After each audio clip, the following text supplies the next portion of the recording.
Bismillahirrahmanirrahim. Assalamualaikum warahmatullahi wabarakatuh. Saya Kurniawati. Pada kesempatan kali ini saya akan menjelaskan hasil dari kerja saya, yaitu tentang model pembelajaran perubahan konseptual atau conceptual change pada mata kuliah remediasi pembelajaran fisika.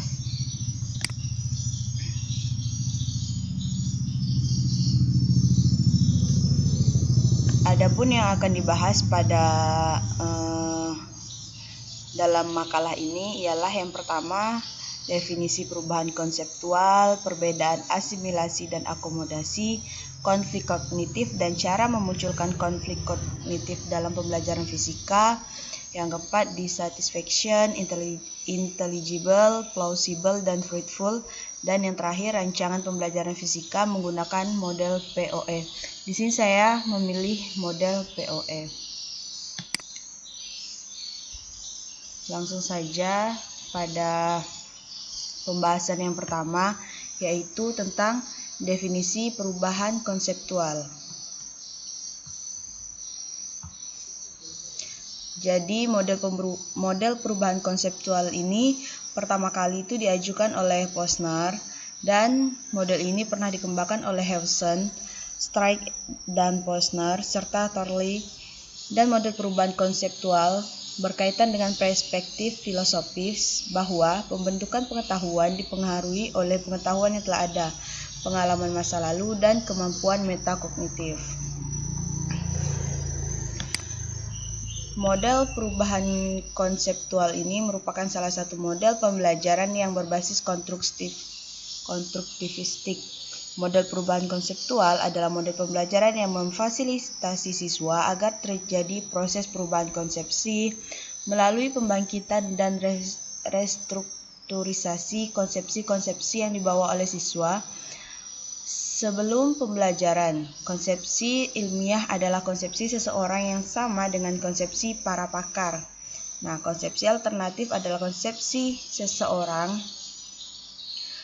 yang tidak sama dengan konsepsi para pakar. Faktor penyebab konsepsi alternatif adalah intuisi sebagai pengalaman kehidupan sehari-hari, pembelajaran, buku teks, fragmentasi, penggunaan kerangka teori spesifik, dan apresiasi konseptual.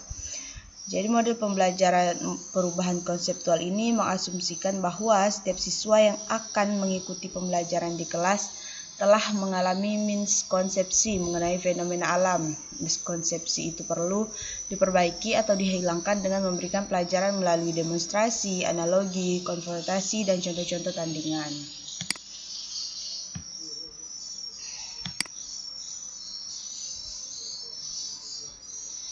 Selanjutnya, perbedaan asimilasi dan akomodasi. Nah, asimilasi di sini adalah proses kognitif di mana seseorang mengintegrasikan persepsi, konsep ataupun pengalaman baru ke dalam skema atau pola yang sudah ada dalam pikirannya. Asimilasi dipandang sebagai suatu proses kognitif yang menempatkan dan mengklasifikasikan kejadian atau rangsangan baru dalam skema yang telah ada. Proses asimilasi ini berjalan terus. Asimilasi tidak akan menyebabkan perubahan atau pergantian skemata, melainkan perkembangan skemata.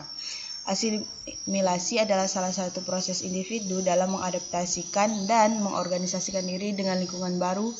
Pengertian orang itu berkembang. Sedangkan akomodasi sendiri ialah dalam menghadapi rangsangan atau pengalaman baru, seseorang tidak dapat mengasimilasikan pengalaman yang baru dengan skema yang telah dipunyai. Pengalaman yang baru itu bisa jadi sama sekali tidak cocok dengan skema yang telah ada. Dalam keadaan demikian, orang akan mengadakan akomodasi. Nah, akomodasi ini terjadi untuk membentuk skema baru yang cocok dengan rangsangan yang baru atau memodifikasi skema yang telah ada sehingga cocok dengan rangsangan itu. Bagi Piaget, adaptasi merupakan suatu kesetimbangan antara asimilasi dan akomodasi. Bila dalam proses asimilasi seseorang tidak dapat mengadakan adaptasi terhadap lingkungannya, maka terjadilah ketidakseimbangan. Akibat keseimbangan itu, maka terjadilah akomodasi dan struktur kognitif yang ada akan mengalami perubahan atau munculnya struktur yang baru.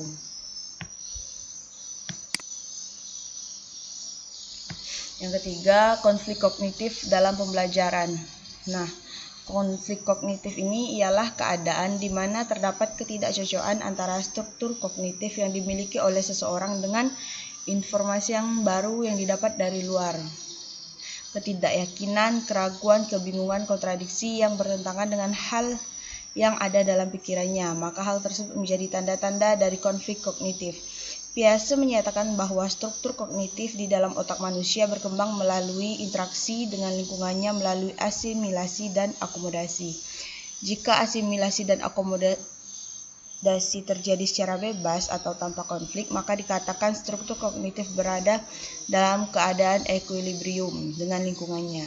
Sebaliknya, jika hal ini tidak terjadi pada diri seseorang, maka dikatakan ia mengalami ketidakseimbangan kognitif atau mengalami konflik kognitif. Berdasarkan hal ini, maka dapat dikatakan bahwa konflik kognitif perlu dikondisikan agar terjadi suatu equilibrium pada tingkat yang lebih tinggi daripada equilibrium yang sebelumnya.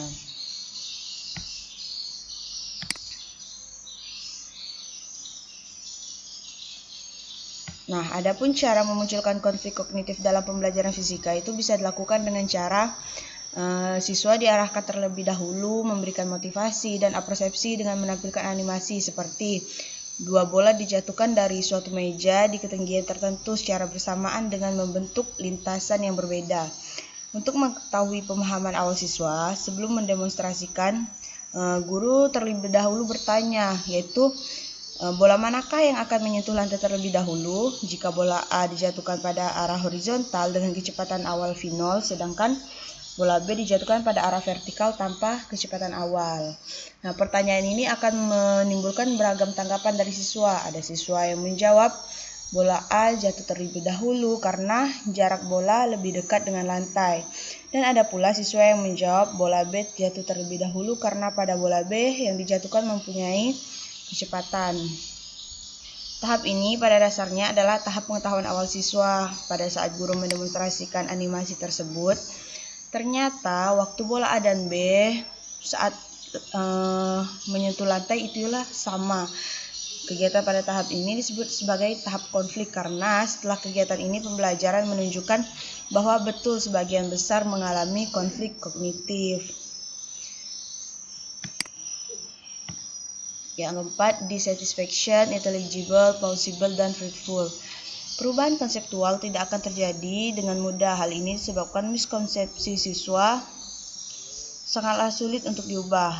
Posner mengatakan bahwa perubahan konseptual dapat terjadi jika memenuhi kondisi seperti berikut.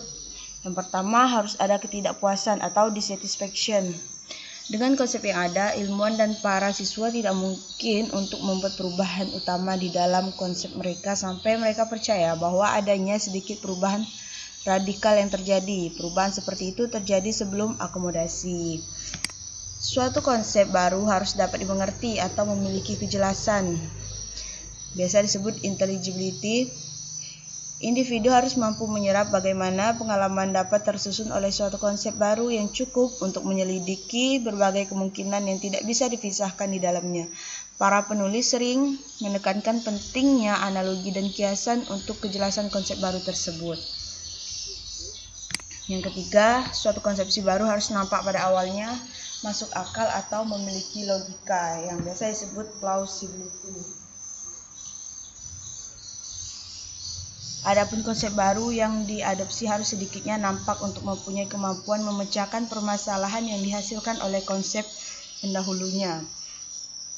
Jika tidak, maka tidak akan nampak suatu pilihan yang masuk akal. Hal yang masuk akal adalah konsistensi konsep dengan pengetahuan lain. Yang keempat, suatu konsep baru menyarankan kemungkinan suatu program riset yang penuh keberhasilan atau fruitful.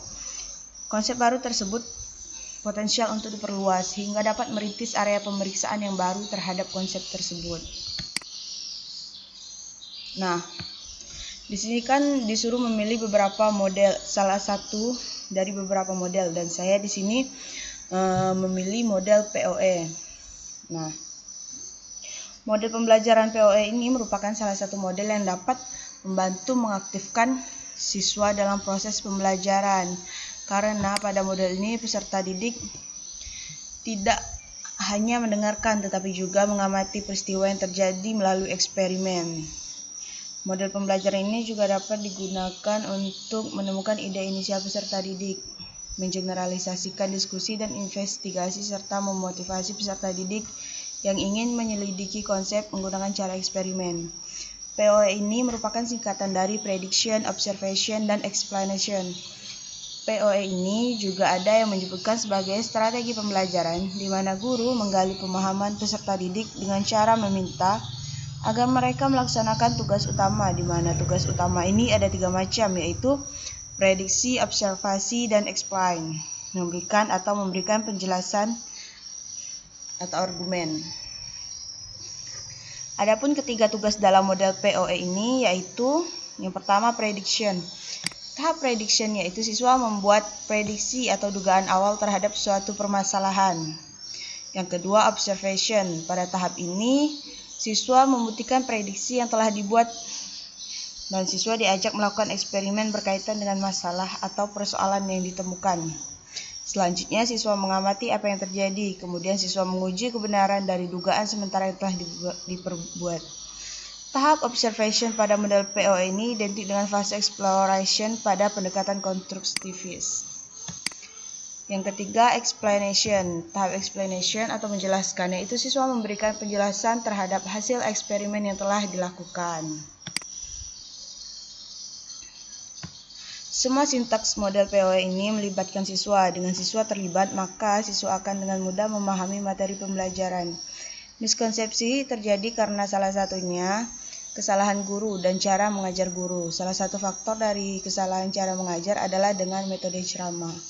Mata pelajaran fisika tidak terlalu cocok jika terus-menerus dilakukan dengan metode ceramah. Pembelajaran fisika yang hanya menghafal akan menimbulkan kesulitan belajar bagi siswa. Nah, adapun sintaks dari model pembelajaran POE ini ialah yang tahap pertama meramalkan atau prediction. Nah, pada guru menampilkan slide berupa gambar dan meminta peserta didik untuk membuat dugaan atau memprediksi tentang alat optik. Bagi peserta didik itu memberikan hipotesis berdasarkan permasalahan yang diberikan. Tahap 2 mengamati atau observe. Guru memberikan instruksi agar peserta didik bekerja secara kelompok. Yang kedua, guru meminta peserta didik untuk mengidentifikasi LKS yang diberikan mengenai alat optik. Adapun yang ketiga, mengawasi berjalannya diskusi kelompok peserta didik. Dan kegiatan yang dilakukan peserta didik ialah mengobservasi dengan melakukan eksperimen atau demonstrasi berdasarkan permasalahan yang dikaji. Di sini permasalahan yang kita kaji ialah tentang alat optik dan mencatat hasil pengamatan untuk